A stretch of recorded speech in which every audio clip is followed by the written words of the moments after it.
दानी कहलाते हैं। पर मोर ध्वज जैसा, पर मोर ध्वज जैसा कोई दान कहाँ होगा। किसके जैसा? किसके जैसा? मोर ध्वज। बोलिए मोर ध्वज। क्या दान किया था? अपने पुत्र को आरे से चीर करके। क्यों दिया था? ब्राह्मण धर्मराज, ये घटना तब की है जब धर्मराज युधिष्ठिर ने कौरवों को हरा दिया और धर्मराज युधिष्ठिर बने राजा। तो धर्मराज युधिष्ठिर ने किया यज्ञ। यज्ञ में खूब दान किया, गौदान, भूमिदान, स्वर्णदान, अन्नदान।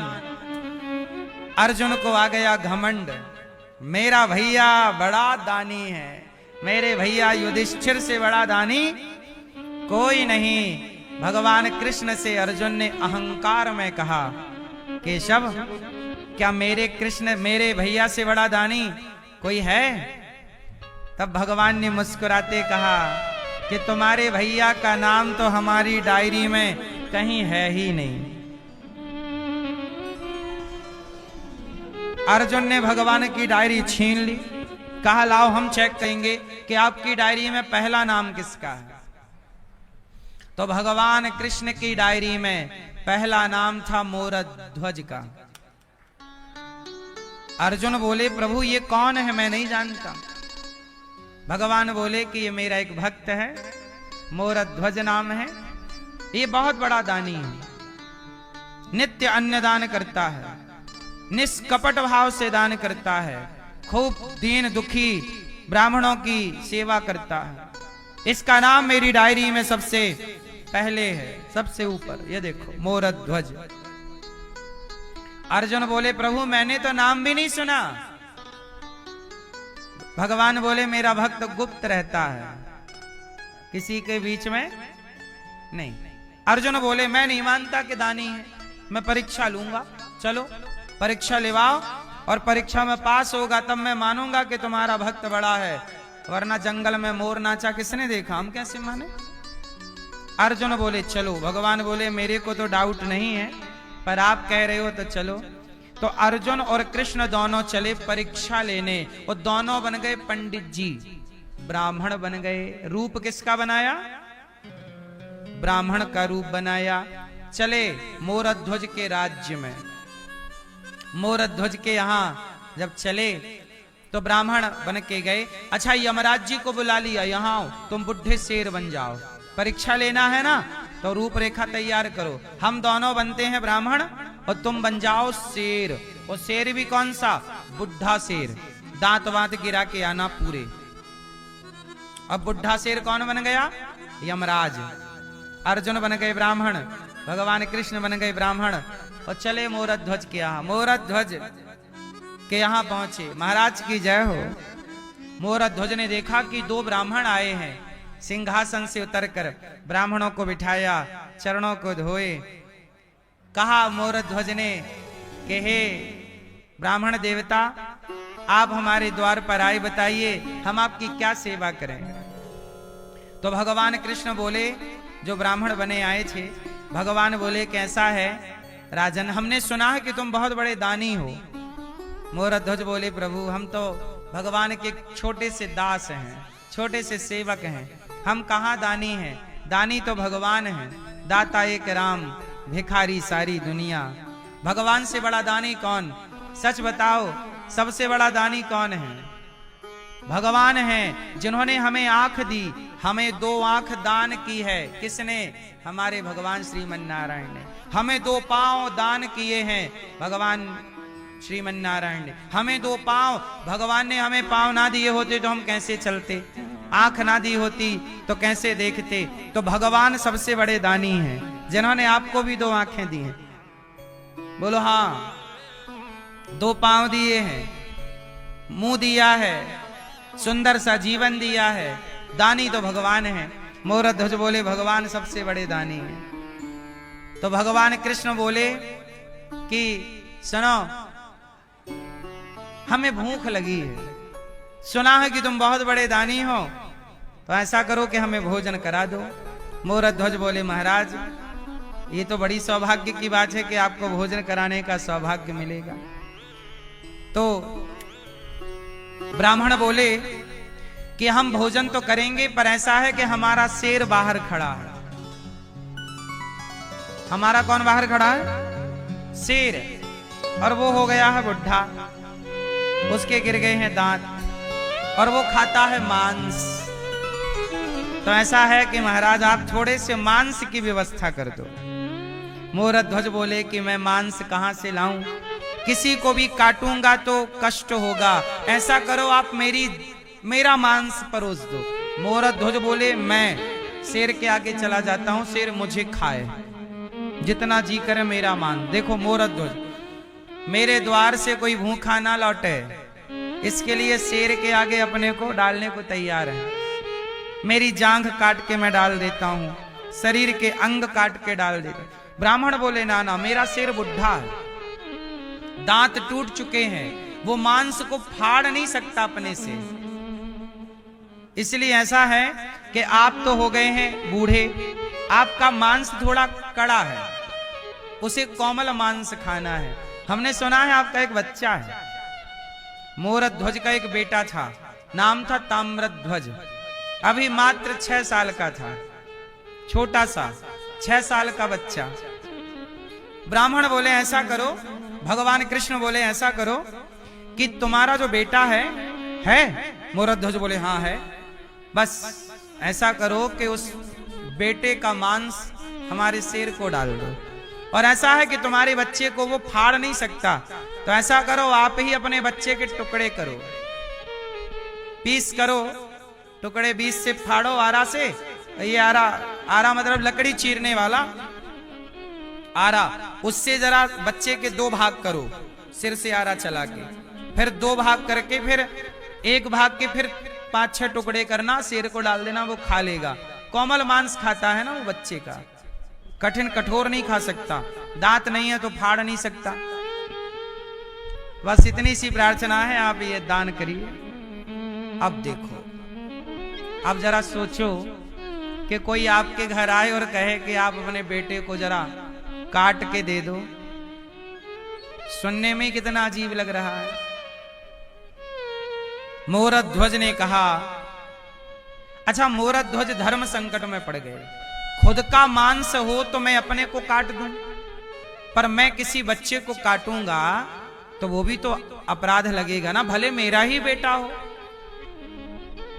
पर उसकी इच्छा के बिना काट दूं तो पाप नहीं लगेगा, बाल हत्या लग जाएगी। अब तो धर्म संकट में पड़ गए मोरध्वज, अब क्या करें। तभी उनका बेटा आया दौड़ा हुआ, पिताजी मैंने सब सुन लिया, आप यही सोच रहे हो ना कि मैं मना कर दूंगा तो फिर आपका धर्म का क्या होगा। पिताजी मैं आपका पुत्र हूं, और पुत्र वही है जो पिता के धर्म की रक्षा में सहयोगी बने। आप मेरा मांस काट कर परोस दो, क्योंकि आप यदि नहीं दोगे तो ब्राह्मणों को दिया हुआ वचन मिथ्या हो जाएगा, दुनिया आपको कलंक लगाएगी कि मोरध्वज तो झूठ बोलता है, पहले बोल देता है कि मैं दान करूंगा और फिर बोल देता है मैं नहीं करूंगा। बेटा खड़ा हो गया, भगवान ने कहा ऐसा है जल्दी करो, आरा मंगवाओ। आरा बुलवाया, कहा महाराज आप ही काटो। अकेले कैसे काटें? बोले पत्नी को बुलाओ। एक तरफ पत्नी खड़ी, एक तरफ राजा, एक तरफ मोरध्वज, एक तरफ मोरध्वज की पत्नी, और आरा पकड़ ली। अब माँ जरा सोचिए, वो माँ कैसे आरा चलाएगी बच्चे के सिर पे? माँ तो रोने लगी। तब भगवान कृष्ण बोले कि देखो देवी, यदि आपको रोना है तो हम मत दो, कोई जबरदस्ती नहीं है, हम चले, हम किसी और जगह जाके अपने शेर का पेट भर लेंगे। माता ने आंसू पोंछ लिए। अच्छा महाराज नहीं रोएंगे, ठीक है, रोने की भी इजाजत नहीं है। आरा धर दिया सिर पे। मोरध्वज बेटा माँ से बोला, माँ 1 मिनट। दौड़ा अंदर गया बच्चा ताम्रध्वज, रुई लेके आया, माता के कानों में लगा दिया, पिता के कानों में लगा दिया। माँ ने कहा, बेटा ये रुई क्यों लगाई? कहा, माँ जब तुम आरा चलाओगी तो हो सकता है मैं दर्द से चीखूं, चिल्लाऊं, और कहीं मेरी चीख आपके कान में पड़ी तो आप आरा चलाना रोक दोगी। इसलिए आप कानों में रुई लगा लो कि मैं कितना भी चिल्लाऊं, पर आप आरा चलाना बंद मत करना, क्योंकि आपका धर्म संकट में पड़ जाएगा। देखिए पहले के लोग धर्म की रक्षा करते थे। वो बेटा भी तैयार है, ऐसा नहीं कि जबरदस्ती पकड़ के काट रहे हैं, है ना। अब बेटे के सिर पे आरा चला, खून की पिचकारियां निकलने लगी, और आरा चलाती गई मां, चलाते गए मोरध्वज। देखते ही देखते बच्चा 2 भागों में डिवाइड हो गया। एक हिस्से को काटा और शेर को डाला, शेर खा लिया, खा गया। अब ब्राह्मण बोले, वाह महाराज आप बहुत बड़े दानी हैं, आपके जैसा दान कौन करेगा। ऐसा है कि अब मेरे शेर का पेट भर गया, अब हम लोग भोजन करेंगे। अब ऐसा है कि आप हमारे भोजन की व्यवस्था करो। अब अर्जुन सब देख रहे हैं। अर्जुन बैठे, कृष्ण बैठे, कहा भोजन लाओ। अब दोनों पति पत्नी ने स्नान किया, मोरध्वज ने पत्नी ने स्नान किया, भोजन बनाया और ब्राह्मणों को परोसा, कृष्ण को परोसा। और जैसे ही परोसा तो भगवान बोले कि सुनो मोरध्वज, हम आपके घर भोजन नहीं करेंगे। क्यों?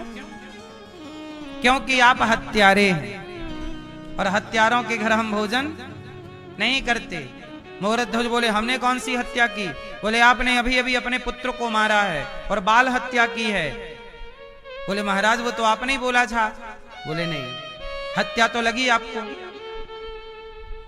अब हम आप हत्यारों के घर भोजन नहीं करेंगे। उठकर जाने लगे। मोरध्वज अब रोए, हे विधाता, आज तक मेरे द्वार से कोई भूखा नहीं गया।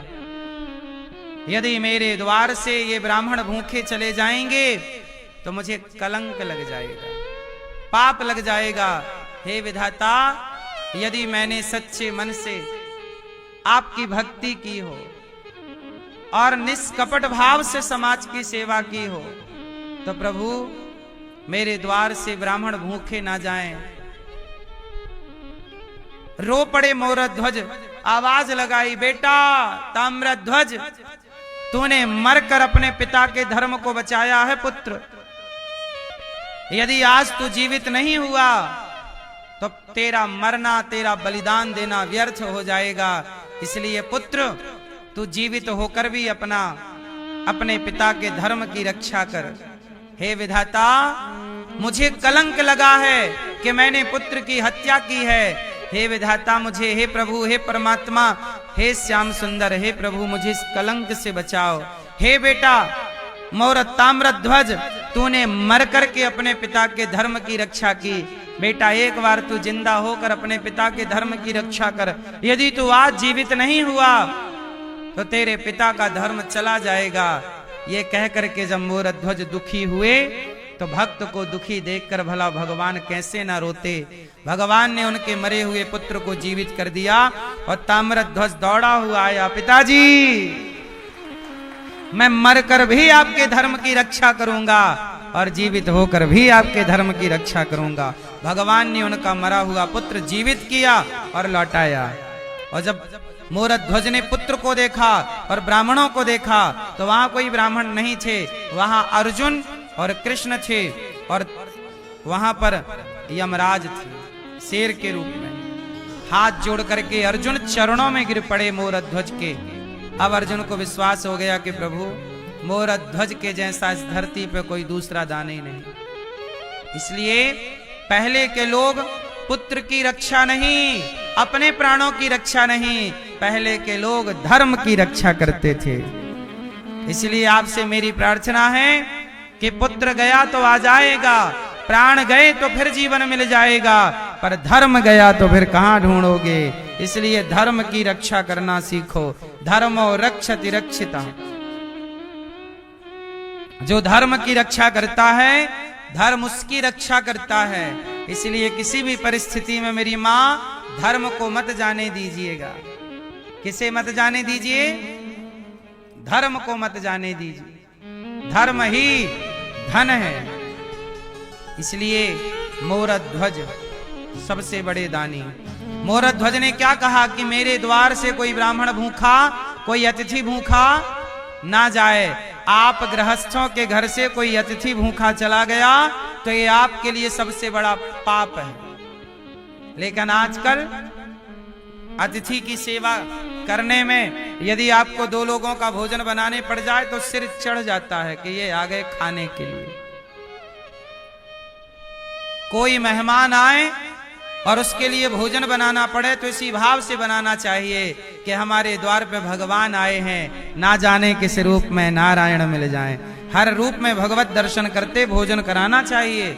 अतिथि को देख करके कभी सिर ना चढ़ा लो, परेशान ना हो जाए। अतिथि के रूप में भगवान ही हैं। इसलिए अतिथि सबसे बड़ा भगवान है। गृहस्थ का धर्म क्या है? माता की सेवा, पिता की सेवा, अतिथि की सेवा। बस इतने से तुम्हारा कल्याण हो जाएगा। इसलिए गौरी गोपाल में अखंड भोजन चलता है कि यहाँ हजारों लोग नित्य आते हैं, कोई भूखा ना जाए, सबको भरपेट भोजन मिले। इसलिए दास अनिरुद्ध गृहस्थ है ना, हम भी गृहस्थ हैं, गौरी गोपाल से कोई भूखा ना जाए यही प्रयास रहता है। हम तो अपने केवल गृहस्थ धर्म का पालन करते हैं। कोई भी यहां से भूखा ना जाए। सारे भक्तों को अभी भी देखो, आप यहां बैठे हैं, ऊपर भोजन चल रहा है, अभी भी चेक कर सकते हैं। रात के 2 बजे आना, भोजन मिलेगा गौरी गोपाल में। 24 घंटे यहां से कोई भूखा नहीं जाता। हमारे को ये विश्वास है कि इसी अतिथि सेवा के बल पर हमें भगवत दर्शन होगा। सेवा ही परमात्मा से जोड़ेगी, सेवा ही भगवान का दर्शन कराएगी। इसलिए कहता हूं आप भी सेवा करो। यहाँ हजारों साधु संत आते हैं, सबको भरपेट भोजन मिलता है। कोई भी संत आए, आपसे मेरी प्रार्थना है आप भी अन्नदान करो, थोड़ा सा संतों को भोजन कराओ। हाँ, अन्नदान सबसे बड़ा दान है। यहाँ पर अभी 10 तारीख को 10 मार्च को लगभग 20 गरीब परिवार की बेटियों का, किसी के पिता रिक्शा चलाते हैं, किसी के पिता मजदूरी करते हैं, तो किसी की माता नहीं है, किसी के पिता नहीं, ऐसी बेबस मजबूर बेटियां, उन बेटियों का विवाह यहाँ पर, गरीब कन्याओं का लगभग 20 बेटियों का विवाह यहाँ पर होगा अभी 10 तारीख को। आपसे मेरी प्रार्थना है कि एक बेटी का विवाह आप सहयोग करें, एक कन्यादान आप करें, आपकी ओर से थोड़ा थोड़ा सहयोग हो। हमें 20 बेटियों के लिए पलंग, अलमारी, उनके लिए मंगलसूत्र, उनके लिए पायल, ये सब तैयारी हम कर रहे हैं।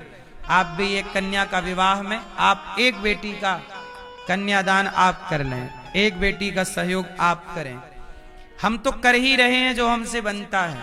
हमें लगता है कि आप भी करेंगे तो आपका भी धन पवित्र होगा, शुद्ध होगा, वरना यूं तो आपका धन खर्च हो ही रहा है, कहीं शराब पीने में, कहीं डॉक्टर में, कहीं कहीं कहीं कहीं। यदि सही जगह धन खर्च होने लग जाए तो धन गलत जगह जाएगा ही नहीं। इसलिए कहता हूं दान अवश्य करना चाहिए।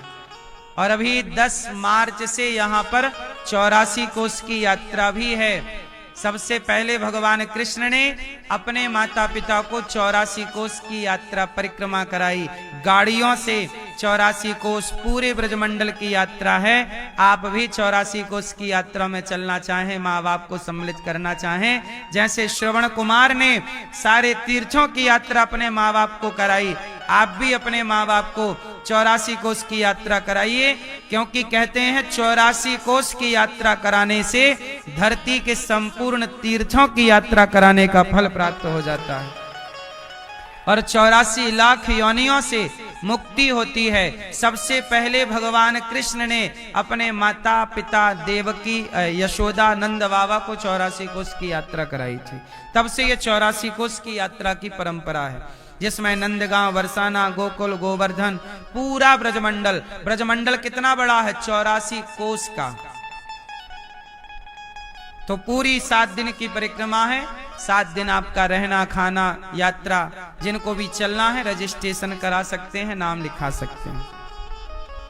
और कन्याओं के विवाह में आप जरूर बेटी बनकर, बेटा बनकर, मां बनकर, उन कन्याओं के पिता बनकर, भाई बनकर सहभागी जरूर बनिएगा। गौरी गोपाल आश्रम में जो वृद्ध माएं रहती हैं, उनके बेटा बनकर माओ को रोटी जरूर दीजिएगा, अन्नदान कीजिएगा। आप भी भोजन नहीं देंगे तो कौन देगा? तो भैया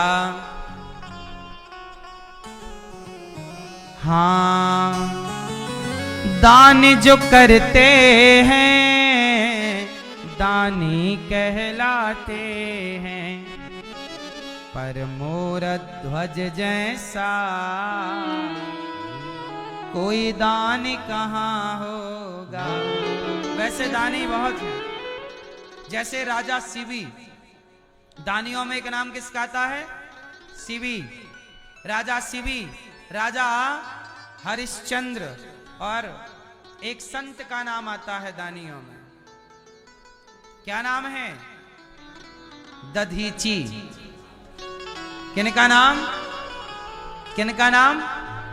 दधीची ऋषि ने क्या दान किया था? क्या दान किया था?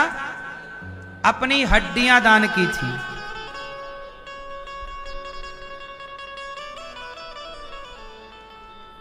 वृत्तासुर नाम का एक राक्षस था। क्या नाम था? वृत्तासुर। उसने ब्रह्मा जी से वरदान मांगा कि ना मैं सुदर्शन से मरूं, ना खड़ग से मरूं, ना त्रिशूल से मरूं, ना पत्थर से मरूं, ना लकड़ी से मरूं, ना तिनके से मरूं, कोई अस्त्र शस्त्र से ना मरूं। अब वरदान दो। ब्रह्मा जी बोले तथास्तु। अब बताओ, ना लकड़ी का कोई अस्त्र शस्त्र चलेगा, ना लोहे का चलेगा, ना किसी धातु का चलेगा, ना पत्थर से चलेगा, ना बालू से मरूं, ना बालू का तुम ढेला बनाओ मार दो, इससे भी नहीं मरूं, मैं नहीं मरूं। अब सोचो किससे मरे? ना चक्र से, ना त्रिशूल से, ना वज्र से। क्या करें? बोले इसके लिए अलग निर्माण करना पड़ेगा। क्या? बोले दधीची ऋषि से कहा महाराज आप बहुत बड़े भक्त हैं, ऐसा करो अपनी हड्डी दे दो। क्या करोगे हड्डी का? बोले हड्डी का वज्र बनाएंगे, क्योंकि अस्त्र शस्त्र में हड्डी का कोई नाम आज तक आया ही नहीं। किसी शास्त्र में आज तक हड्डी का नाम अस्त्र शस्त्र में नहीं आया। लाठी डंडा तो फिर भी चलो अस्त्र शस्त्र में है कि डंडे से मार दिया, बोलो हाँ। लेकिन हड्डी का कोई सुना कि हड्डी से मरेगा? तब हड्डी कहा महाराज आप दान कर दो, वरना देवताओं की दुर्गति कर रहा है ये। देवताओं के रक्षा के लिए दधीची ऋषि ने अपनी हड्डियों का दान किया, इसलिए दधीची ऋषि का दान भी श्रेष्ठ है। उन्होंने अपने शरीर में नमक लगवाया, खाद्य पदार्थ लगवाए और गाय से शरीर को चटवाया। गाय चाट चाट के पूरी चमड़ी को निकाल देती है, हड्डी बचती है। उस हड्डी से विश्वकर्मा जी वज्र बनाते हैं। जो इंद्र के हाथों में वज्र है, आपने कभी देखा होगा वो वज्र की बनावट कैसी है? जैसे हमारे शरीर में यहाँ छाती की बनावट होती है। बोलो हाँ। वो वज्र किसका बना है? दधीची ऋषि के हड्डियों का। समाज की रक्षा के लिए हमारे ऋषियों ने अपने जीवन का बलिदान देकर राष्ट्र की सेवा की है।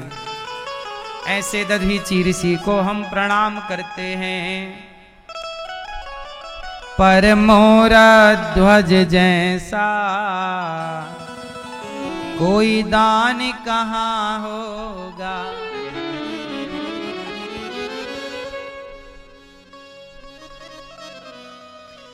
हर युग में नारी का अपमान चला आया। हर युग में नारी का अपमान चला आया। क्यों मैया, नारी का अपमान कब कब हुआ? हर युग में नारी का अपमान चला आया। पर बताओ इतिहास में आज तक नारी का सबसे बड़ा अपमान कब हुआ? हे मैया, ओ मैया चश्मा वाली सो गई क्या?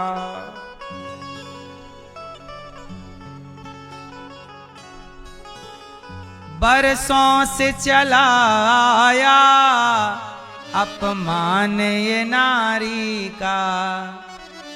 पर सबसे बड़ा अपमान, पर चीर हरण जैसा, पर चीर हरण जैसा अपमान कहाँ होगा जब भक्त नहीं होंगे, भगवान कहाँ होगा। अच्छा बताओ, भक्त बड़े कि भगवान बड़े? कौन बड़ा मैया, कौन बड़ा? भक्त बड़े कि भगवान बड़े? जोर से, कौन बड़ा? कौन बड़ा? कौन बड़ा? एक बार पृथ्वी माता बोली मैं बड़ी, तो पृथ्वी बोली मैं बड़ी, तो शेष भगवान बोले कि तुम बड़ी तो मेरे सिर पे क्यों पड़ी? शेष भगवान बोले मैं बड़ा, तो शेष भगवान बोले मैं बड़ा, तो शंकर जी बोले मेरे गले में क्यों पड़ा? शंकर जी बोले मैं बड़ा। तो कैलाश पर्वत बोला शंकर जी आप बड़े, तो मेरी खोपड़ी में आप क्यों खड़े? कैलाश बोला मैं बड़ा। कैलाश बोला मैं बड़ा, तो रावण बोला तू बड़ा तो मेरे हाथों में कैसे पड़ा? कैलाश को रावण ने उठा लिया। रावण बोला मैं बड़ा। रावण बोला मैं बड़ा, तो बाली बोला मेरी कांख में कैसे पड़ा?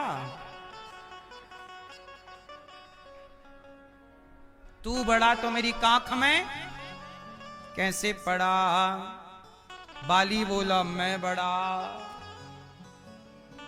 बाली बोला कि मैं बड़ा, तो राम जी बोले कि तू बड़ा तो मेरे बाणों से क्यों मरा?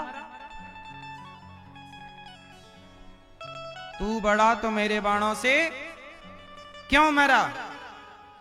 राम जी बोले मैं बड़ा। तब हनुमान जी बोले प्रभु आप बड़े, यदि आप बड़े तो आप भक्तों के पीछे क्यों पड़े?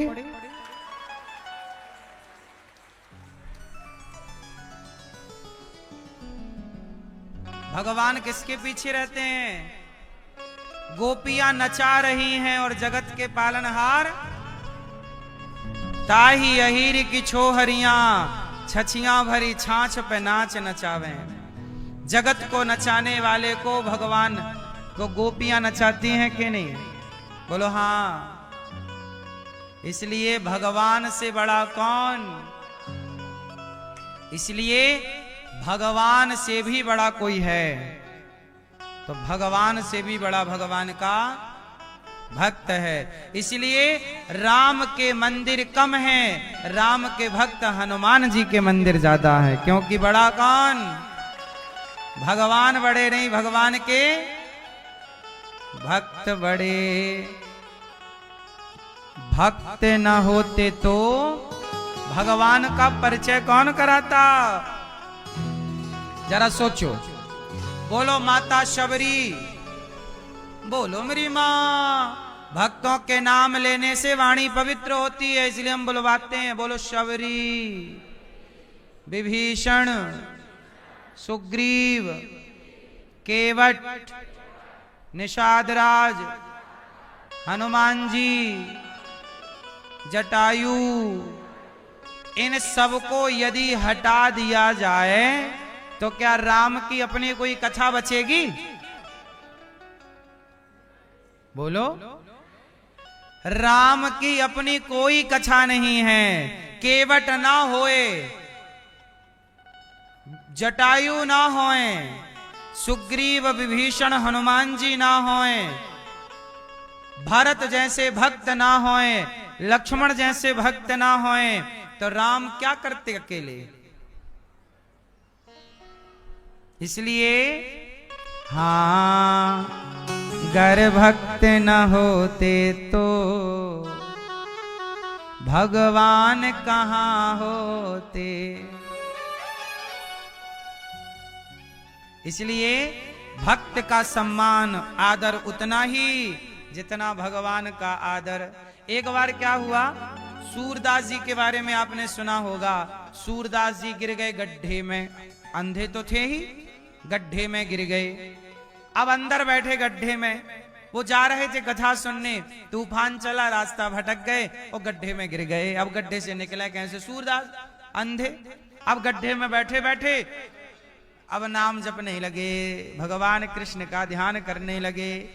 मेरे तो गिरधर गोपाल मेरा कन्हैया, सांवरे श्याम सुंदर हे श्री कृष्ण गोविंद हरे मुरारी। खूब नाम जपे। बारिश होने लगी तो गड्ढे में पानी भरने लग गया। अब तो बाबा डूब के मर जाएंगे।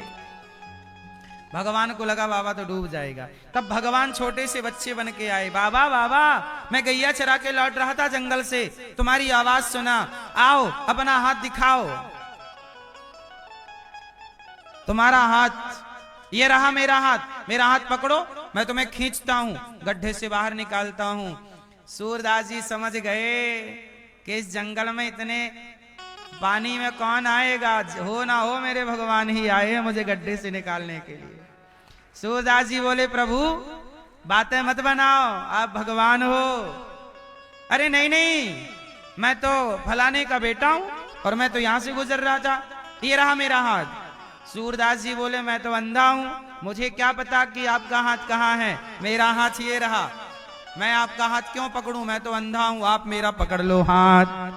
पकड़ लो हाथ बनवारी, नहीं तो डूब जाएंगे, हमारा कुछ न बिगड़ेगा, तुम्हारी लाज जाएगी। पकड़ लो। अब हाथ आगे किया, भगवान ने हाथ पकड़ा, निकाला। अब सूरदास जी ने भगवान को पकड़ लिया, अब छोड़े ना। भगवान बोले, बाबा छोड़ो। बाबा कन्हैया, हम नहीं छोड़ेंगे, आप भगवान हो, दर्शन दो। छोड़ा लिया भगवान तो हाथ छोड़ा लिए, बाबा छोड़ दी। छोड़ा के जाने लगे, तब सूरदास जी ने कहा, हाथ छुड़ाए जात है निर्बल जान के मोह, हृदय से जो जाओगे मर्द कहूंगो तो ही। सूरदास जी बोले, कन्हैया मैं दुर्बल हूं, तुम हाथ छुड़ा के जा रहे हो, मेरे दिल से निकल कर दिखाओ तो जाने कि तुम मर्द हो। भगवान को चुनौती दे दी कि यहां से निकल के दिखाओ, यहां से भीतर से निकल के दिखाओ, हृदय से निकल कर दिखाओ तो जाने। अब जरा देखो मैया, जरा सोचिए कि भक्त भगवान को कह देते हैं, कैसे कितने भक्त हुए जो भगवान से कह देते हैं कि नहीं नहीं हमें तुम्हारा दर्शन नहीं चाहिए, जाओ। भगवान आते हैं दर्शन देने, बोले नहीं दर्शन नहीं चाहिए, जाओ। तो काहे हमारे लिए तड़प रहे हो, क्यों हमारी भक्ति कर रहे हो जो हमारा दर्शन नहीं चाहिए? नहीं प्रभु, आपका दर्शन नहीं चाहिए, आपकी तड़प में जो आनंद है, आपको पा लेने में इतना आनंद नहीं है जितना आनंद आपकी याद में तड़पने का है। इसलिए हमें तड़पने दो आपकी याद में। इसलिए गोपियों ने तड़पने को चुना, 100 साल कृष्ण की याद में तड़पती रही, क्योंकि इस तड़प में जो आनंद है वो मिलन में आनंद नहीं है। इसलिए भक्त, अब ये परम ऊंची बातें हैं, ऊंचे लेवल की, आप पता नहीं इसको कितना समझेंगे नहीं समझेंगे। तड़प का जो सुख है, आनंद है, वो मिलने का नहीं है। अच्छा, मिल लेने के बाद क्या है? मिल लेने के बाद तड़प खत्म। आपने देखा होगा ना, किसी माँ का बेटा कहीं जरा सी देर के लिए आंखों से ओझल हो जाए तो माँ तड़प जाती है, कहां गया मेरा बेटा, भैया मेरा बेटा कहां गया, यही तो था, ऐसा कपड़ा पहना, कहां, तड़प जाती है। जरा देर के लिए माँ का पुत्र यदि आंखों से ओझल हो जाए तो बाप तड़प जाता है बच्चे के लिए, माँ तड़प जाती है, ये तड़प। और वही बेटा जब मिल जाता है तो माँ गले से लगा के खत्म, तड़प नॉर्मल। हाँ या ना? इसलिए भगवान के मिलने में वो सुख नहीं है, वो आनंद नहीं है जो भगवान की याद में रोने में है, तड़पने में है। इसलिए भक्तजन विरह मांगते हैं, हे प्रभु आपका प्रेम दीजिएगा, ऐसा प्रेम जो आपकी याद में केवल हम तड़पते रहें, हमें और कुछ नहीं चाहिए। गोपियां, भरत जी 14 साल भरत जी तड़पते रहे, गोपियां 100 वर्षों तक तड़पती रहीं। इसलिए कहता हूं भगवान की याद जैसे भी हो बस याद आनी चाहिए भगवान की, ये बड़ा प्रबल प्रेम है। तो महाभारत का जो युद्ध हुआ, उस युद्ध में 99 कौरव मारे गए। दुर्योधन की जांघ तोड़ दी भीम भैया ने, भीम भैया ने जांघ तोड़ी। अश्वत्थामा आया, द्रौपदी के 5 पुत्रों को मार डाला, पांचों का सिर काट के दुर्योधन को दिया। दुर्योधन ने कहा, मित्र तुमने तो मेरा वंश नष्ट कर दिया, मेरे पुत्रों को मार डाला। द्रौपदी ने सुबह देखा कि मेरे पुत्र जीवित नहीं हैं, मर गए।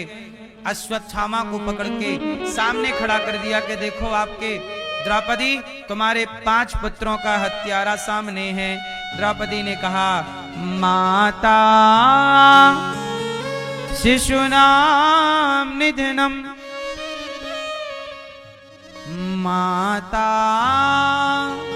शिशुनाम निधनम सुतानाम निशम्य घोरम परितप्यमाना।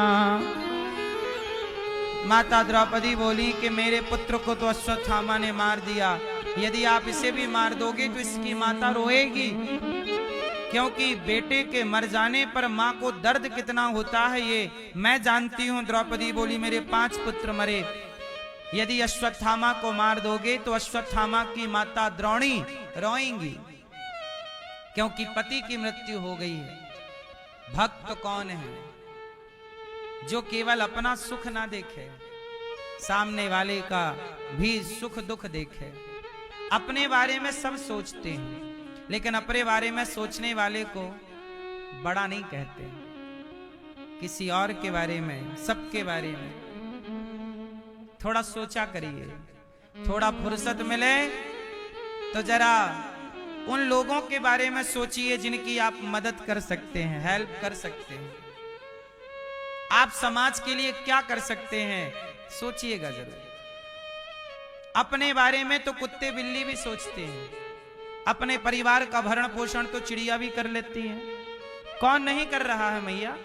अपना भरण पोषण कौन नहीं करता? सभी में बांट कर खाए उसे इंसान कहते हैं।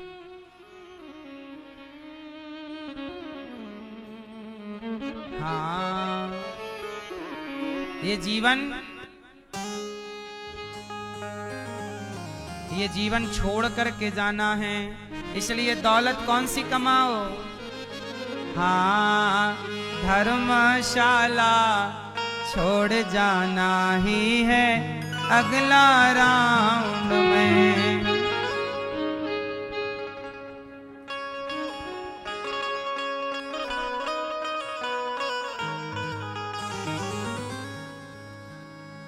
चाहे जितना कमा ले बंदे डॉलर पाउंड में।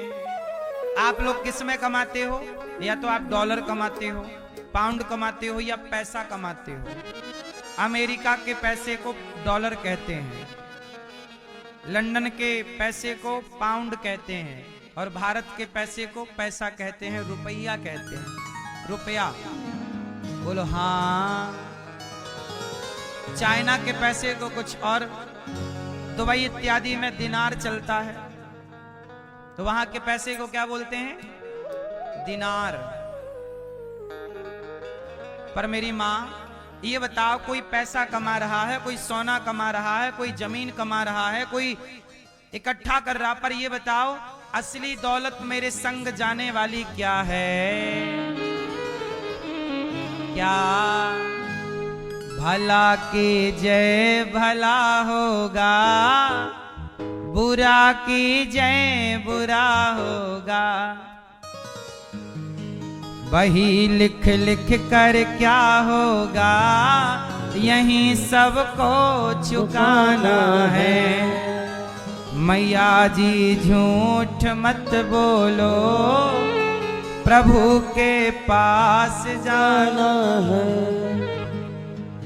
चाहे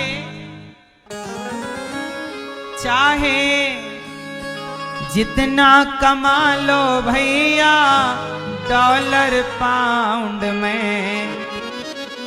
धन कौन सा? मीरा गाती है, कौन सा धन? वस्तु अमोलक दी मेरे सतगुरु, करी कृपा अपनायो, पायो जी मैंने राम रतन धन। बस यही धन राम नाम का साथी बनेगा हमारा।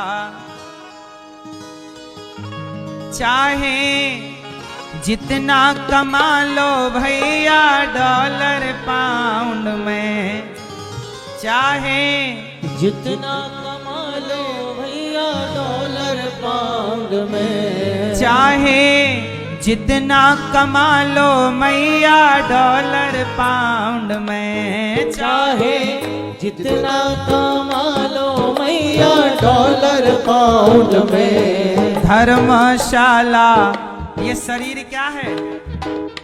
ये शरीर क्या है? ये शरीर धर्मशाला है।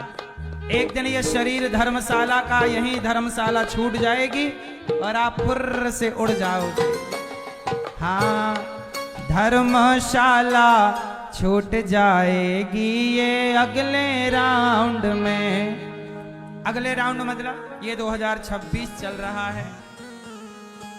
इस राउंड में ना सही, अगले 27 राउंड में, 28, 30, 40, 45 राउंड, किसी राउंड में हमारा यह धर्मशाला यहीं छूटेगा और हम सबको टाटा बाय बाय कह के फुर्र से धर्मशाला छोड़ जाना ही है अगला राउंड में। धर्मशाला छोड़ जाना ही है अगला राउंड में। चाहे जितना कमा ले बंदे डॉलर पाउंड में, हो चाहे जितना कमा ले बंदे डॉलर पाउंड में। धर्मशाला छोड़ जाना ही है अगला राउंड में। हो धर्मशाला छोड़ जाना ही है अगला राउंड में। चाहे जितना कमा ले बंदे डॉलर पाउंड में, हो चाहे जितना कमा ले बंदे डॉलर पाउंड में। चाहे जितना कमा लो मैया डॉलर पाउंड में। हो चाहे जितना कमा लो मैया डॉलर पाउंड में। धर्मशाला छोड़ जाना ही है अगला राउंड में। हो धर्मशाला छोड़ जाना ही है अगला राउंड में।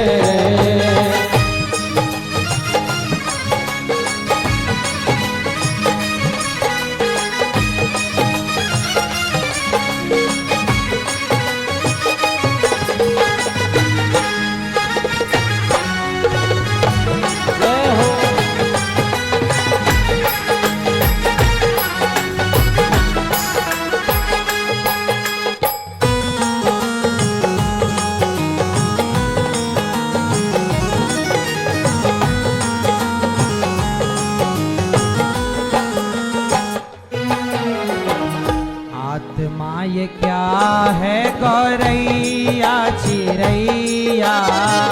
आत्मा ये क्या है गौरैया चिरैया। आत्मा क्या है? गौरैया चिरैया जानते हो? एक चिरैया होती है चिड़िया, गौरैया उसका नाम है। वो चलती नहीं है, फुदकती है। यहां से फुदक के वहां, वहां से फुदक के वहां। ऐसे ही आत्मा चिड़ैया है, चिड़िया है। आज इस शरीर में है, कल निकल के फुदक के दूसरी जगह, फिर फुदक के। आत्मा ऐसे ही फुदकती रहती है। आज हम यहाँ, फिर कहीं, जीवन मरण चलता रहता है।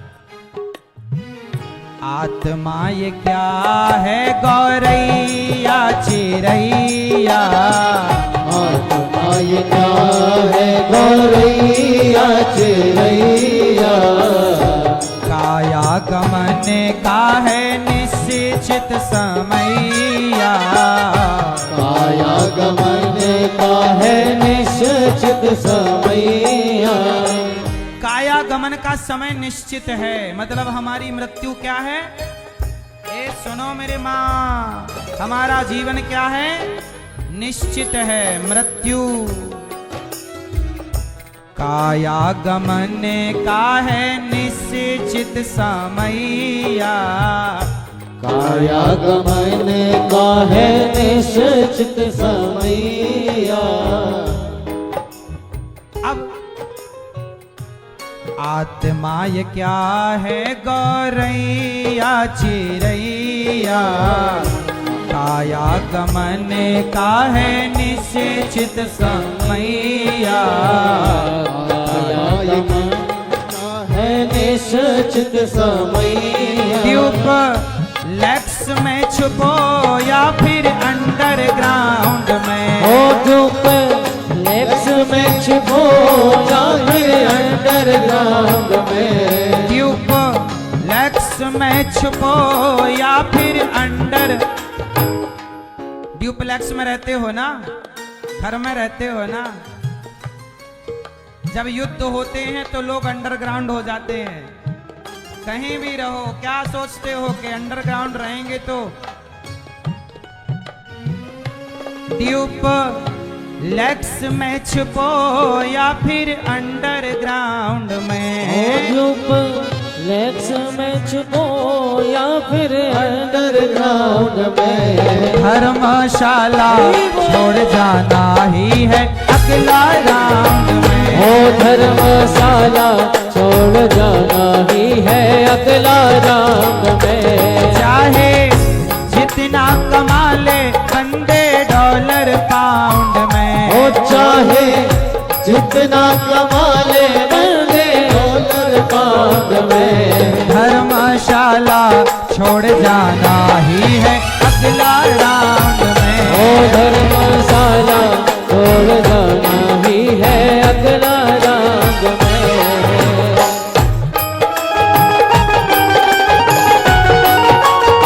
जय हो।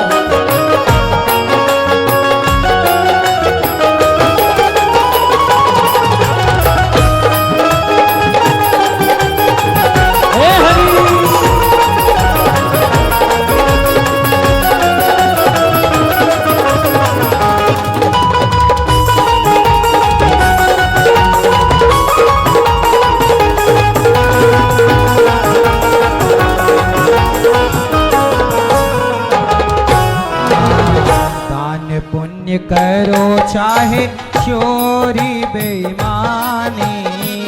दान पुण्य करो चाहे चोरी बेईमानी। मैया सुनो, दान पुण्य करो चाहे चोरी बेईमानी। दान पुण्य करो चाहे चोरी बेईमानी। क्यों? लिख रहे हैं चित्रगुप्त जी कहानी। लिख रहे हैं चित्रगुप्त जी कहानी। आप पाप करिए वो भी लिख रहे हैं चित्रगुप्त जी, और पुण्य करिए वह भी लिख रहे हैं। हाँ, और बाद में जब आपका अल्ट्रासाउंड होगा ना, सब आ जाएगा। दान पुण्य करो चाहे चोरी बेईमानी, दान पुण्य करो चाहे चोरी बेईमानी।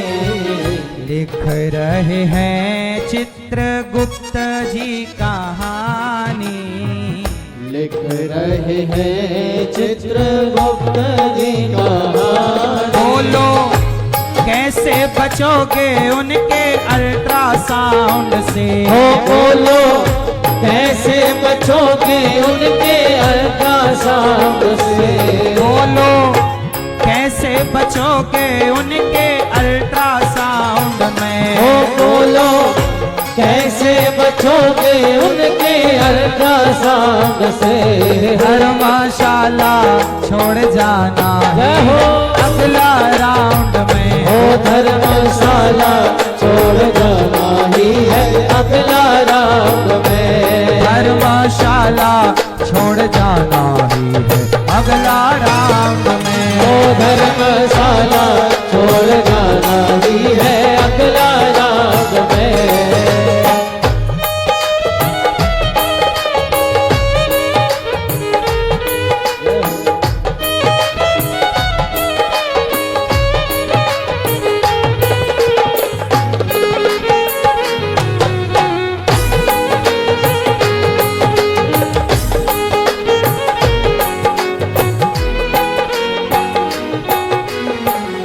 राम नाम सत्य है ये जान लो शिकारी, राम नाम सत्य है ये जान लो शिकारी। कर लो न थोड़ा परलोक की तैयारी, कर लो न थोड़ा परलोक की तैयारी। राम नाम सत्य है ये जान लो शिकारी, राम नाम सत्य है ये जान लो शिकारी। कर लो न थोड़ा परलोक की तैयारी, कर लो न थोड़ा परलोक की तैयारी। बनवा देंगे ये लोग मूरत कंपाउंड में, ओ बनवा देंगे मूरत तेरे कंपाउंड में। आप मरोगे चिता पे जलाओगे, जल जाओगे, जमीन पे गाड़ दिए जाओगे, या फिर आप ज्यादा वीआईपी होंगे तो लोग आपकी मूर्ति बना के कंपाउंड में खड़ी कर देंगे। पैसे वाले होते ना, पैसे वाले लोगों की मूर्ति वगैरह बनवा दी जाती है, स्टैचू बनवा देंगे लोग मूरत तेरी कंपाउंड में, बनवा देंगे लोग मूरत कंपाउंड में। धर्मशाला छोड़ जाना ही है अगला राउंड में, ओ धर्मशाला छोड़ जाना ही है अगला राउंड में। धर्मशाला छोड़ जाना ही है अगला राउंड में, ओ धर्मशाला छोड़ जाना ही है अगला राउंड में। चाहे जितना कमा ले बंदे डॉलर पाउंड में, हो चाहे जितना कमा ले बंदे डॉलर पाउंड में। चाहे जितना कमा लो बंदे डॉलर पाउंड में, चाहे जितना कमा ले बंदे डॉलर पाउंड में। धर्मशाला छोड़ जाना ही है अगले राउंड में, धर्मशाला छोड़ जाना ही है अगला राउंड में। धर्मशाला छोड़ जाना ही है अगला राउंड में। धर्मशाला छोड़ जाना ही है अगला राउंड में। धर्मशाला छोड़ जाना ही है अगला राउंड में। धर्मशाला छोड़ जाना ही है अगला राउंड में। 2026 चल रहा है, 2040 आते आते आप में से बहुत लोग हम में से बहुत जा चुके होंगे कि नहीं। और 2060 आते आते और 70 आते आते अगले राउंड में तो अपन भी वहां राख बने पड़े होंगे शमशान में। बोलो हाँ, कितने दिनों का घमंड और है ये भी बताए देना हमें। कितने दिनों का ये अभिमान लिए घूम रहे हो हैं? आने दो 2027, आने दो 2050, आने दो 70। हम में से आप में से कितनों की राख उड़ गई होगी। बोलो हाँ, घमंड ना करो साहब। हाँ, राज राजे रहे ना बुरानी रही, ना बुढ़ापा रहा ना जवानी रही। वस्तु हर एक आनी बजानी रही, अंत में लखपति को न धेला जुड़ा। हंस जब भी उड़ा तो अकेला उड़ा। दान पुण्य करो चाहे चोरी बेईमानी। जब आप चोरी बेईमानी करते हैं ना तो आपका कोई हाथ नहीं पकड़ता। करो, हिसाब आखिरी में होगा। बच्चा एग्जाम में लिख रहा है, लिखता चल। तू सही लिख रहा है, गलत लिख रहा है। मास्टर जी खड़े हैं पीछे, सब देख रहे हैं, सही भी देख रहे हैं गलत भी। पर तू अभी लिखता चल, अभी कोई ना बोलेगा कुछ। एग्जाम पूरा होने दे, परिणाम बाद में आ जाएगा। तू अभी करता चल। पाप करना है कर, पुण्य करना कर, इसका परिणाम। हाँ, दान पुण्य करो चाहे चोरी बेईमानी। दान पुण्य करो चाहे चोरी बेईमानी। लिख रहे हैं चित्रगुप्त जी कहानी। लिख रहे हैं चित्रगुप्त जी कहानी। बोलो कैसे बचोगे उनके अल्ट्रासाउंड से। बोलो कैसे बचोगे उनके अल्ट्रासाउंड से। अल्ट्रासाउंड जानते हो, चेकअप होता है ना, क्या क्या है सब कुछ आ जाता है। जब ईश्वर अपना अल्ट्रासाउंड करेंगे तो आपने क्या पाप किया क्या पुण्य किया, ईश्वर के अल्ट्रासाउंड में क्लियर दिखेगा। आपने भैया ये पुण्य ये पाप किया। बोलो कैसे बचोगे उनके अल्ट्रासाउंड में। बोलो कैसे बचोगे उनके अल्ट्रासाउंड में। धर्मशाला छोड़ जाना ही है अगला राह। इसलिए जीवन का ज्यादा मोह ना कर। ये शरीर काया क्या है, धर्मशाला।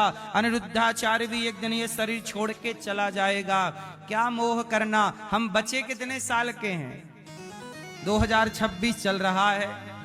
50 आएगा, 70 आएगा, 80 आएगा। बताओ कब तक रहोगे आप, बता दो हमें, लिखवाओ लिखवाओ कब तक रहोगे बताओ, नोट कराओ। 2099 तक रहोगे, 2101 नहीं भैया, कब तक नोट कर लूं मैं, 2099 नोट कर लूं, बहुत है। जियो बिंदास, क्या दिक्कत। करो घमंड के हम तो 99 तक जिंदा हैं। तेरी गर्दन काटेंगे, तेरा जो करना वो करेंगे। तू क्या कर सकता, अभिमान में जिएंगे। करो करो करो अभिमान करो, थोड़ा और अकड़ के चलो ऐसे।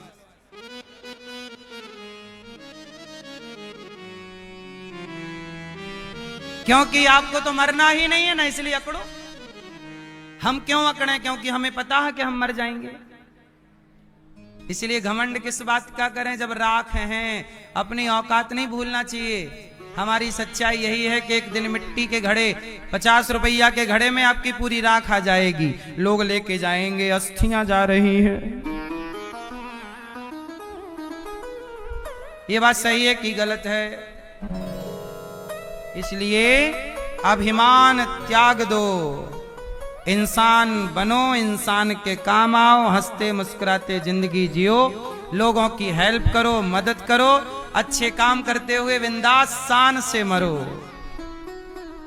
मरना भी उत्सव है, इसलिए हमारे यहां जब कोई मरता है तो मरने पे भी बैंड बाजे बजते हैं। आपके यहां बजते हैं कि नहीं? आपके यहां जब कोई मर जाता बैंड नहीं बजता? नहीं बजता, मतलब आप लोग मरना नहीं जानते। मरना तो हम जानते हैं, मर जाते हैं हमारे यहां तो बैंड बजता है, अर्थी के आगे आगे बाजे चलते हैं। बोलो हाँ, क्यों? क्योंकि मृत्यु हमारे यहाँ दुख का कारण नहीं, मृत्यु भी एक उत्सव है। मृत्यु किसे कहते हैं? जिस दिन परमात्मा से मिलन होगा, उस मिलन के दिन का नाम मृत्यु है, तो वो उत्सव है, कोई शोक का दिन थोड़ी है। अज्ञानी लोग शोक मनाते हैं, ज्ञानी लोग उत्सव मनाते हैं। आज मिलन हुआ है आत्मा और परमात्मा का, मिलन का नाम उत्सव है। शोक आप लोग इसलिए मनाते हैं क्योंकि अज्ञान है। कबीर जी से पूछा मरोगे? नहीं, मरने से सब जग डरा। कबीरदास जी कह रहे हैं मरने से सब जग डरा, मेरे मन आनंद, कब मरी हूं कब भेंटी हूं पूर्ण परमानंद। कब मरेंगे, कब भेंट होगी, ये जिंदगी तो जी के देख लिया। कुछ अच्छे मेरी माँ, हाँ राम नाम सत्य है ये जान लो शिकारी, कर लो न थोड़ा परलोक की तैयारी। आपकी तैयारी है कुछ मरने की कि नहीं? आपने अपने कोई तैयारी की? थोड़ा थोड़ा पुण्य किया करो। जैसे थोड़ा थोड़ा पैसा बचाने से पैसा काफी बच जाता है। यदि आप थोड़ा थोड़ा बचाओ, 2-2 हजार रुपए भी रोज का बचाओ या 200 भी रोज का बचाओ, तो अच्छा खासा पैसा जरूरत पड़ने पे भगवान की कृपा से बच जाता है। बोलो हाँ, धन बचाने से धन बचता है। ऐसे ही थोड़ा थोड़ा पुण्य रोज करो। किसी भूखे को रोज भोजन करा दो चुपके से, वो भूल जाओ। आखिरी में वो पुण्य ईश्वर जब देखेंगे कि भाई इसने रोज किसी को भोजन कराया, रोज किसी चींटी को दाना डाला है, रोज किसी पक्षी को दाना दिया है, रोज मछली को, इसने खाने से पहले किसी को नित्य खिलाने का संग। ये थोड़ा पुण्य करो, भूल जाओ, तुम भूल जाओ, परमात्मा याद रखेंगे। इसलिए थोड़ा सा पुण्य करते रहना। पुण्य करते करते एक दिन अच्छे पुण्यात्मा हो जाओगे। नीति कहती है जल बिंदु निपाते न क्रमशः पूर्यते घटा। सुनो, जल बिंदु निपाते न क्रमशः पूर्यते, मतलब एक एक बूंद पानी बचाने से एक दिन घड़ा, एक एक बूंद पानी डालोगे एक दिन घड़ा पैक हो जाएगा। एक एक बूंद जल का संग्रह करने से जैसे जल से भर जाता है घड़ा, ऐसे ही जल बिंदु निपाते न क्रमशः पूर्यते घटः सह हेतु सर्व विद्यानाम। थोड़ा थोड़ा पानी बचाने से घड़ा भर जाता है, थोड़ा थोड़ा पढ़ने से आप विद्वान हो जाएंगे, थोड़ा थोड़ा धन इकट्ठा करने से धनवान हो जाओगे, और थोड़ा थोड़ा धर्म किया करो तो धर्मवान बन जाओगे, धर्मात्मा बन जाओगे। जल बिंदु निपाते न क्रमशः पूर्यते घटः सह हेतु सर्व विद्यानाम धनस्य च धर्मस्य च। धन भी बढ़ेगा धन संग्रह करने से, धर्म भी बढ़ेगा धर्म संग्रह करने से। क्यों भैया? थोड़ा थोड़ा दान पुण्य ऐसे करो कि हाथ से कर दो तो इसको पता ना लगे, ये लिखाओ। इसलिए ये दास आपसे भिक्षा मांगता है और माओ की सेवा करता है। अच्छा, मैं जब आपसे भिक्षा मांगता हूं और आप मेरे कहने से 1000 रुपए, 5000, 10,000, 50,000, 1 रुपए, 10 रुपए जब दान करते हो और मैं उससे माताओं को भोजन कराता हूं, तो बताओ वो पुण्य आपको मिलेगा कि नहीं? आपने माताओं को भोजन कराया, अन्नदान किया। अब ये बताओ, यदि आप वो पैसा सही जगह ना लगा के वो पैसा तो खर्च हो ही जाता, आपका पैसा तो बचता नहीं, कहाँ खर्च होता। पर मेरे कहने से आपने किसी माँ को भोजन करा दिया, किसी गाय के लिए रोटी दे दी, किसी साधु के लिए रोटी दे दी गौरी गोपाल में। बच्चों को जो पढ़ने के लिए हम विद्यालय बना रहे हैं, उस विद्यालय के निर्माण में सहयोग कर दिया। तो बताओ वो आपका दान सदा के लिए अमर हो गया कि नहीं? इसलिए कहता हूं मैं तो आपसे केवल पुण्य कराता हूं, आपसे पाप नहीं कराता। आपके दोस्त हैं, कहते हैं आओ यार एक प्याला पियो, यहाँ बैठो, यहाँ तुम भी पियो हम भी पिएंगे, पैक बना रहे हैं।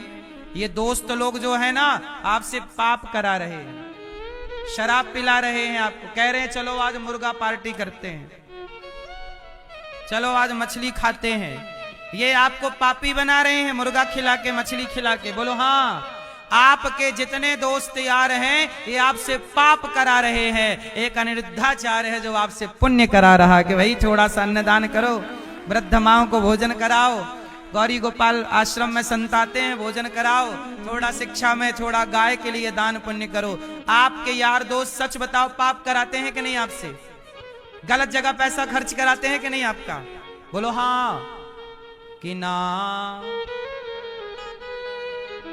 और हम सही जगह खर्च करा, मैया कर लो पंचायत।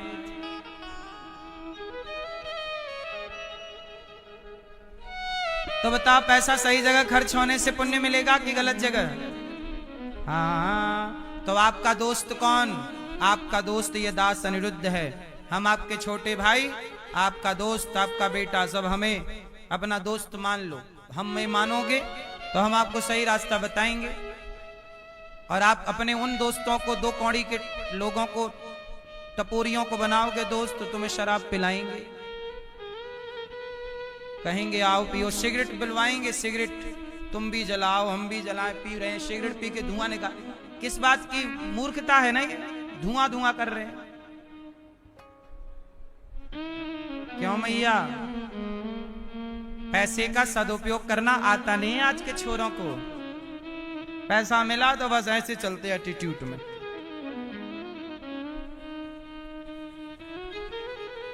मैया इसलिए आपसे मेरी विनती प्रार्थना, आप पैसे का सदुपयोग करना। और गौरी गोपाल आश्रम में जितनी सेवाएं, आपने कितने लोगों ने दर्शन किया यहाँ सेवाओं का?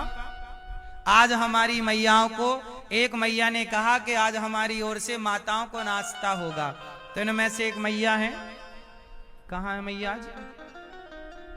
ये मैया कहाँ? ये मैया बैठी हैं। इन मैया ने आज माताओं को नाश्ता कराया कि आज हमारी ओर से वृद्ध माओं को नाश्ता होगा। ये माताओं को नाश्ते में चीला और चटनी, मस्त चीला हमारी सारी वृद्ध माओं को मैया ने चीला का नाश्ता कराया। आप भी माताओं को जलेबी, पोहा, चीला, खीर, जो भी आपको नाश्ते में माओं को समर्पित करना है, पकौड़ा, जो भी नाश्ते में आप फल फ्रूट्स जो भी देना चाहें, आप भी माओं को, ये माएँ हैं यहाँ, आप सहयोग नहीं करेंगे तो माओं को रोटी कौन देगा? बच्चों ने तो घर से निकाल दिया, कह दिया जाओ, बच्चों ने तो सेवा नहीं की। यहाँ पर ये दास अनिरुद्ध आप लोगों से भिक्षा मांग मांग करके और इन माओं की सेवा करता है। इसलिए आपसे मेरी प्रार्थना है, कल का नाश्ता माओं को आप भी कराइए। कल आपकी ओर से भी माओं को नाश्ता हो जाए, कि कल का प्रसाद माओं को आपकी ओर से, कल का भोजन आप माओं को चाहें कि कल का भोजन आप माओं को बंटवाएं, तो कल का भोजन आप माओं को अपनी ओर से बंटवा सकते हैं। आप भी जरूर अन्नदान कीजिए। आज हमारे यजमान परिवार ने आज संतों को, जो यहाँ पर संतों की सेवा होती है ना, तो श्री सत्यपाल जी और मैया कमलेश जी ने संतों को आज भोजन कराया कि आज का भोजन संतों को हमारी ओर से, और इन्होंने आज संतों को भोजन कराया। भागवत जी भी सुन रहे हैं संतों को भोजन। हजारों संत रोज सवेरे सवेरे यहाँ आ जाते हैं, आनंद से दर्शन हो जाता है। थोड़ा आप भी अन्नदान किया करिए कि हमारी ओर से भी बेटे के जन्मदिन पर, बेटी के जन्मदिन पर हमारी ओर से भी संतों को भोजन बांटा जाए। तो आप भी संतों को भोजन कराइए और पुण्य कमाइए। ये पाप है कि पुण्य है? इसलिए हाँ, थोड़ा सा पुण्य आप भी, थोड़ा सा पुण्य आप भी निस दिन किया करो, थोड़ा सा पुण्य आप भी निस दिन किया करो। ये संतों की सेवा, आपकी बेटी बेटे का जन्मदिन आए, सेवा करो। यहाँ गौरी गोपाल अखंड रसोई चल रही। आप लोगों ने प्रसादी पाई कि नहीं? कोई पैसा लगा? अब बताओ, वृंदावन धाम में कोई भी आता है सबको भरपेट भोजन मिलता है। बताओ, ये अन्न सेवा किसी को भी सबको मिल रही है, पुण्य है या नहीं? आप भी थोड़ा अन्नदान किया करिए, सेवा जरूर किया करिए। आज श्री पारुल नागपाल जी, निधि नागपाल जी देहरादून से हैं। हमारे श्री सत्यपाल जी और श्रीमती कमलेश जी की आप बेटी और दामाद जी हैं। आपकी ओर से जो यहाँ अखंड भोजन चलता है 24 घंटे रसोई, उसमें आपने 31,000 रुपए की सेवा राशि देकर एक दिन का सारा दिन भर का भोजन अपनी ओर से कराया है। आप भी कल का भोजन अपनी ओर से कराना चाहें कि कल का अन्नदान हमारी तरफ से आप भी कराइए। यहां पर 10 तारीख को 20 बेटियों का, लगभग 20 बेटियां, कन्याओं का विवाह है। कन्याओं के लिए हम लोग आलमारी, अब देखो 20 बेटियां तो 20 आलमारी, 20 पलंग, 20 गद्दे, 20 तकिया, 20 चादर, 20 सभी के लिए सामान। क्या क्या है मैं कल आपको लिस्ट बताऊंगा, क्या क्या सामान। सभी को मंगल सूत्र, सभी को बिछिया, पायल, थोड़ा सोना, थोड़ा चांदी, थोड़ा रोजमर्रा का सामान बेटियों को। ये सब सेवा आपसे सोचिए, हम भिक्षा मांग मांग के ये काम करते रहते हैं। बताओ, हमारा मांगना सही है कि गलत है? अभी आप देखेंगे 20 बेटियों का ब्याह 10 तारीख को यहां पर होगा, तो आप भी किसी एक बेटी के ब्याह में कन्यादान में सहयोगी बनिए। एक बेटी का आप भी कन्यादान कीजिएगा माँ बाप बनकर। अभी मैं एक विद्यालय बना रहा हूं कक्षा 1 से लेकर 12वीं तक, CBSE बोर्ड, जहां बच्चे निःशुल्क पढ़ेंगे। आप भी उस विद्यालय के निर्माण में थोड़ा थोड़ा एक कक्षा रूम हमें बच्चों के लिए, अभी शुरुआत में 50 रूम, 50 क्लासरूम बना रहे हैं। 50 क्लासरूम ये चालू हो जाए फिर और बनाएंगे, बनाते, क्योंकि हमें कम से कम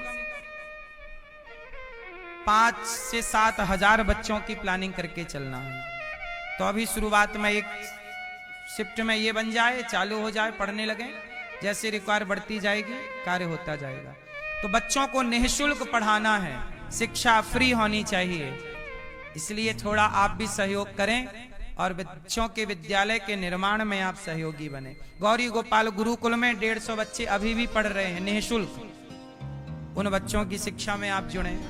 गौशाला है, अभी हम गायों के लिए एक हॉस्पिटल बना रहे हैं, हॉस्पिटल बना रहे हैं जहां गायों के लिए बीमारी हो गायों को तो वहां उपचार हो। गौरी गोपाल अभी ये भूसे का सेट बना रहे हैं, ये जो आप देख रहे हैं टीवी पर, जहां गायों के लिए 1 वर्ष के लिए भूसे का स्टॉक कर सकें। क्या है, गाय के लिए भूसे का स्टॉक करना पड़ता है, तो 1 वर्ष के लिए गाय के लिए भूसे का स्टॉक। अब थोड़ा और, अब हॉस्पिटल बनाना है, थोड़ी थोड़ी भूमि की भी जरूरत है, क्योंकि हॉस्पिटल के लिए थोड़ी बड़ी भूमि चाहिए। तो आप 1 पग 2 पग 1 गज 2 गज भूमि का सहयोग करें। आप भी इस भूसे के 3 साइड में सहयोगी बने कि आप भी सहयोग करें। अभी कार्य बाकी है, आप भी एक ट्रॉली भूसे का सहयोग कर सकते हैं। और गौरी गोपाल आश्रम में जो हमारी वृद्ध माताएं रहती हैं, आप भी माओ को भोजन कराएं। आज माओ को नाश्ता हुआ, आज दास ने माओ की सेवा की, नित्य ही हम सेवा करते हैं, आप भी सेवा कर सकते हैं।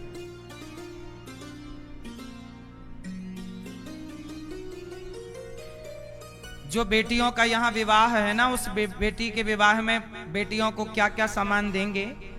बेड होगा, एक डबल बेड, पलंग, आलमारी है, सोफा का सेट है, सोफा सेट, ड्रेसिंग टेबल है, गद्दे हैं, प्रेस है, मिक्सी है और तकिया चादर इत्यादि, कूलर है और एक एक सिलाई मशीन है, तकिया है और कुछ बर्तन हैं, कुछ वस्त्र हैं और बच्चों के बेटा बेटी के लिए सोना चांदी की सेवा, ये सब कुछ है।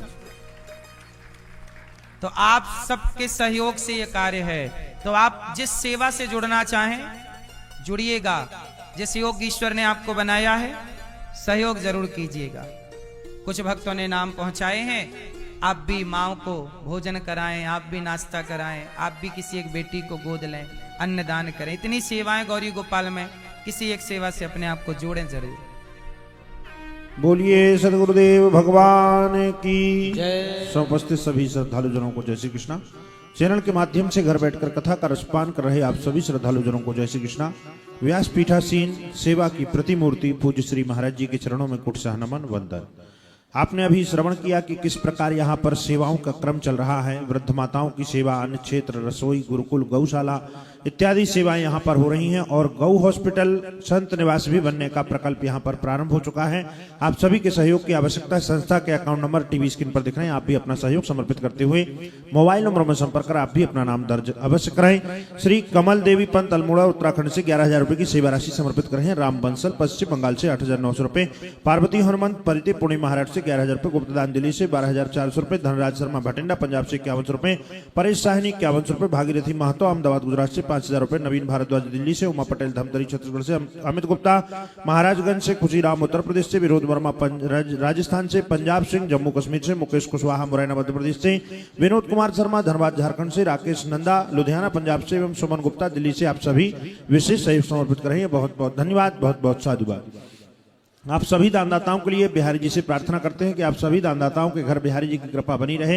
संस्था के अकाउंट नंबर टीवी स्क्रीन पर दिख रहे हैं। यदि आप भी ऐसी पावन पुण्य सेवाओं में अपना सहयोग भेजना चाहते हैं, अकाउंट नंबर में अपना सहयोग भेजकर मोबाइल नंबर में संपर्क कर आप भी अपना नाम दर्ज अवश्य कराएं। आगामी पोथी पाठ 23 से 29 मार्च होने जा रहे हैं, उसका रजिस्ट्रेशन आप करा सकते हैं। 10 से 16 मार्च पूज्य श्री महाराज जी के साथ ब्रज चौरासी को उसकी यात्रा करना चाहते हैं तो उसका रजिस्ट्रेशन करा सकते हैं। या 10 मार्च को यहाँ कुछ गरीब कन्याओं का विवाह होगा। ऐसी पावन पुनीत कन्यादान की सेवा से भी अपने आप को अवश्य जोड़े। आइए इसी क्रम के साथ चलते हैं पूज्य श्री महाराज जी के चरणों में। जय श्री कृष्णा, जय श्री राधे। भगवान द्रौपदी के पुत्रों को जब अश्वत्थामा ने मारा तो भगवान ने अश्वत्थामा को लाकर सामने खड़ा किया। द्रौपदी ने कहा छोड़ दो। सिर की मणि निकालकर नगर से निकाला। अश्वत्थामा ने उत्तरा के गर्भ को नष्ट करना चाहा। उत्तरा भगवान की शरण में आई। भगवान ने उत्तरा के गर्भ की लाज बचाई और उत्तरा के गर्भ की रक्षा की। कुंती बुआ ने भगवान से विपत्ति मांगी। भगवान ने अपने आप को ही समर्पित कर दिया। भीष्म पितामह की परम गति हुई। कुंती बुआ ने भगवान से विपत्ति मांगी, भगवान ने अपने आप को दिया। द्वारिका भगवान गए और कलयुग के राजा बने परीक्षित।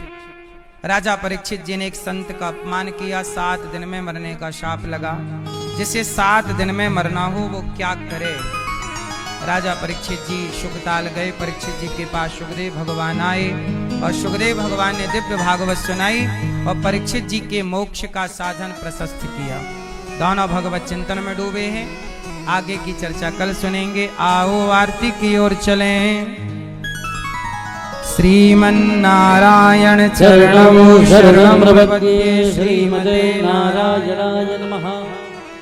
चंद्रमा मनसोर्जातश्चक्षुः सूर्यो जायत श्रोत्रादवायुश्च प्राणश्च मुखादग्निरजायत। मन में बसाकर तेरी मूर्ति उतारूं मैं गिरधर तेरी आरती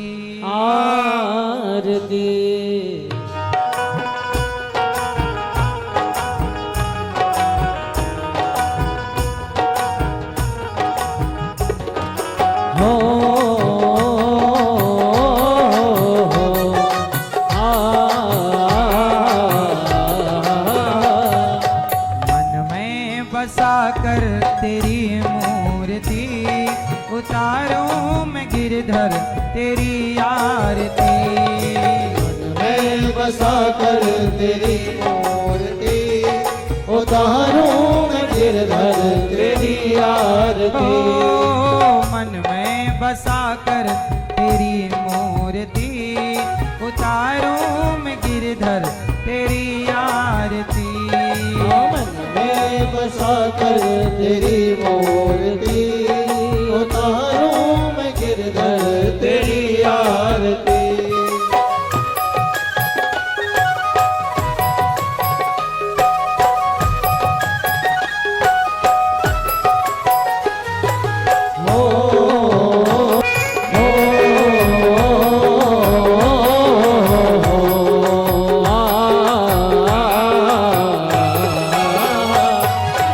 मांगू तुझसे क्या मैं यही सोचूं भगवन, जिंदगी जब तेरे नाम कर दी अर्पण। मांगो तुझसे क्या मैं यही सोचूं भगवन, जिंदगी जब तेरे नाम दी अर्पण।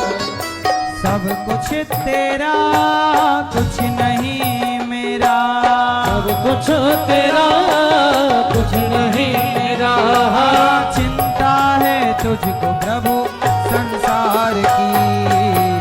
मैं बसा कर तेरी मूर्ति उतारूं मैं गिरधर तेरी आरती।